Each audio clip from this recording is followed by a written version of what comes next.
حي على الصلاة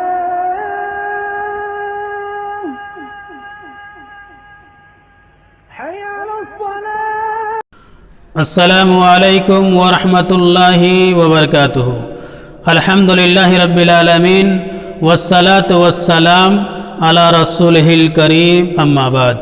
محترم ناظرین، آج میں آپ لوگوں کی خدمت میں کچھ اہم باتیں کرنے کی کوشش کر رہا ہوں۔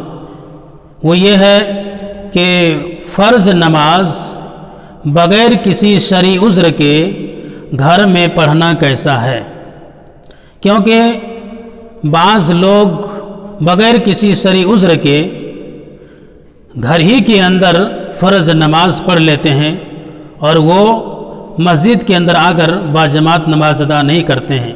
تو کیا ایسا کرنا صحیح ہے؟ تو ناظرین، ایسا کرنا بالکل غلط ہے۔ بغیر کسی شرعی عذر کے اگر کوئی شخص گھر ہی کے اندر فرض نماز پڑھتا ہے تو یہ طریقہ جائز نہیں ہے، کیونکہ اس سلسلے میں اللہ تبارک و تعالیٰ کا فرمان ہے۔ سورہ بقرہ آیت نمبر 43 کے اندر اللہ تبارک و تعالیٰ ارشاد فرماتا ہے کہ رکوع کرنے والوں کے ساتھ رکوع کرو، یعنی با جماعت نماز ادا کرو۔ یہاں یہ امر وجوب کے لیے ہے، یہ حکم واجب ہے کہ آپ با جماعت نماز ادا کریں گے۔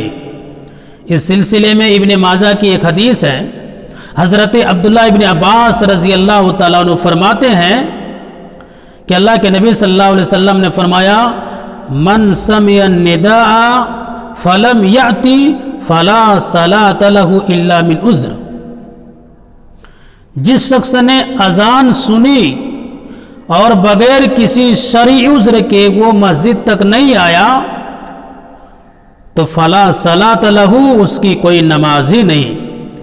یعنی بغیر کسی شرعی عذر کے وہ مسجد تک نہیں آیا، وہ گھر ہی کے اندر نماز پڑھ لیے تو پھر اس کی نماز ہی نہیں، وہ نماز کی کوئی قدر و قیمت نہیں۔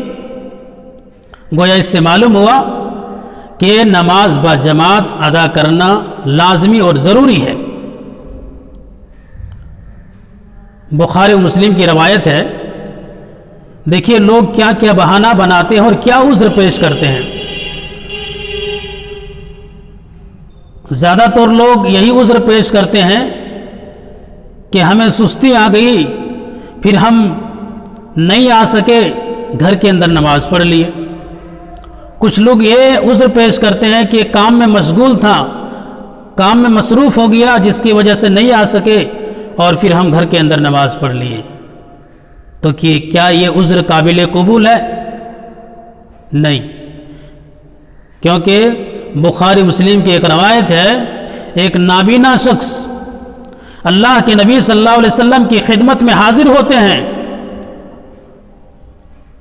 اور ان کا نام ہے عبداللہ ابن مکتوم۔ وہ صحابی اللہ کے نبی صلی اللہ علیہ وسلم کی خدمت میں حاضر ہوتے ہیں اور اللہ کے نبی صلی اللہ علیہ وسلم سے درخواست کرتے ہیں کہ اللہ کے رسول،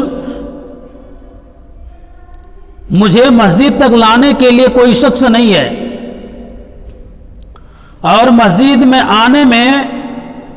مسجد تک آنے کے لیے بڑی دشواری ہوتی ہے۔ گویا کہ اللہ کے رسول مجھے اپنے گھر ہی کے اندر نماز پڑھنے کی رخصت دے دیجئے، گھر کے اندر نماز پڑھنے کی اجازت دے دیجئے۔ ناظرین، وہ اپنے اندھا پن کی وجہ سے نماز نہ پڑھنے کی اجازت نہیں مانگ رہے ہیں، بلکہ یہ کہہ رہے ہیں کہ نماز تو میں پڑھوں گا لیکن گھر ہی کے اندر مجھے نماز پڑھنے کی رخصت دے دیجئے۔ اللہ کے نبی صلی اللہ علیہ وسلم رخصت دے دیتے ہیں کہ جا تو گھر ہی کے اندر نماز پڑھ لینا۔ جب وہ واپس پلٹے جانے لگے، اللہ کے نبی صلی اللہ علیہ وسلم پھر دوبارہ ان کو بلاتے ہیں، بلانے کے بعد ان سے پوچھتے ہیں کہ اے صحابی بتائیے، کیا آپ کو اذان سنائی دیتا ہے؟ کیا آپ اذان سنتے ہیں؟ تو اس شخص نے کہنے لگا کہ ہاں، میں اذان تو سنتا ہوں، مؤذن کی صدا ہمیں سنائی دیتی ہے، میں سن لیتا ہوں۔ اللہ کے نبی صلی اللہ علیہ وسلم فرماتے ہیں فَأَجِبْ، تب تمہارے لیے واجب ہے تیرا آنا مسجد کے لیے لازمی و ضروری ہے کہ مسجد تمہیں آ کر باجماعت نماز ادا کرنا تمہارے اوپر لازمی ہے۔ ناظرین بتائیے، اندازہ لگائیے کہ رسول اللہ صلی اللہ علیہ وسلم نے ایک نابینا شخص کو اذان سننے کے بعد اپنے گھر کے اندر نماز پڑھنے کی اجازت نہیں دی، تو بینائی والے شخص جن کو اچھا خاصا دکھائی دیتا ہو، اس شخص کے لیے بغیر شرعی عذر کے اپنے گھر میں نماز پڑھنا کیسے درست ہو سکتا ہے؟ بھلا اس کے لیے کس طرح سے جائز ہو سکتا ہے؟ گویا کہ اگر کوئی شخص ایسا عذر بناتے ہیں کہ میں کام میں مشغول ہو گیا یا پھر مجھے سستی آ گئی، تو یہ قابل قبول نہیں ہے۔ ایک نابینا شخص کو گھر کے اندر فرض نماز پڑھنے کی اجازت نہیں دے رہے ہیں۔ آپ اندازہ لگا سکتے ہیں، بخاری مسلم کی روایت ہے کہ اللہ کے نبی صلی اللہ علیہ وسلم ارشاد فرماتے ہیں کہ دیکھیے، جو شخص مسجد کے لیے نہیں آتا ہے ان کے لیے کیا وعید اللہ کے نبی صلی اللہ علیہ وسلم بیان کرتے ہیں کہ میں لکڑیاں اکٹھا کرنے کا حکم دوں اور میں اب اذان کہلواؤں اور اپنی جگہ کسی اور کو کھڑا کروں، اور پھر میں ان لوگوں کی طرف جاؤں کہ جو نماز باجماعت کے لیے حاضر نہیں ہوا ہے، ان کے گھروں تک جاؤں اور میں ان کے گھروں کو آگ لگا دوں۔ ناظرین، بڑے افسوس کی بات ہے کہ جو شخص اذان سننے کے بعد اپنے گھروں کے اندر بیٹھے رہتے ہیں، نماز پڑھنے کے لیے نہیں آتے ہیں، ان کے بارے میں اللہ کے نبی فرماتے ہیں کہ ان کے گھروں کے اندر آگ لگا دی جائے۔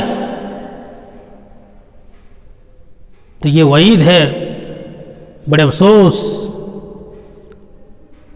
یہ وعید اس بات کی دلیل ہے کہ نماز با جماعت ادا کرنا لازمی اور ضروری ہے، لیکن افسوس ہمارے معاشرے کے اندر اس کی کوئی اہمیت نہیں۔ اذان سننے کے بعد بھی لوگ اپنے کاموں میں مصروف رہتے ہیں، اپنے لہو لیب میں مصروف رہتے ہیں، اپنے گفتگو میں مصروف رہتے ہیں۔ ادھر اذان ختم ہو جاتی ہے، نمازیں ختم ہو جاتی ہے، جماعت ختم ہو جاتی ہے، لیکن ان کی گفتگو ختم نہیں ہوتی ہے، ان کے کام ختم نہیں ہوتے ہیں۔ تو ناظرین، اس طریقے سے یہ رویہ اختیار کرنا سراسر غلط ہے۔ جیسی اذان ہوتی ہے، آپ کے اوپر ایک مسلمان ہونے کے ناطے آپ کے اوپر ایک لازمی ہے کہ نماز با جماعت آ کر کے مسجد کے اندر پڑھیں۔ جو نماز سرے سے پڑھتا ہی نہیں ہے، ان کے لیے کیا وعید ہے۔ جو شخص گھر کے اندر نماز پڑھنے کی اجازت مانگتا ہے، انہیں اجازت نہیں دی جاتی ہے، اور جو شخص نماز سرے سے پڑھتا ہی نہیں ہے، ان کے لیے کیا حشر ہوگا۔ تو بڑے افسوس کا مقام ہے۔ تو ناظرین، آئیے اللہ رب العالمین سے دعا کرتے ہیں کہ بارے اللہ ہم تمام مسلمانوں کو با جماعت نماز ادا کرنے کی توفیق عطا فرمائے۔ پروردگار ہم تمام مسلمانوں کو 5 وقت کی نماز پابندی سے ادا کرنے کی توفیق عطا فرمائے۔ آمین ثم آمین۔ السلام علیکم ورحمۃ اللہ وبرکاتہ۔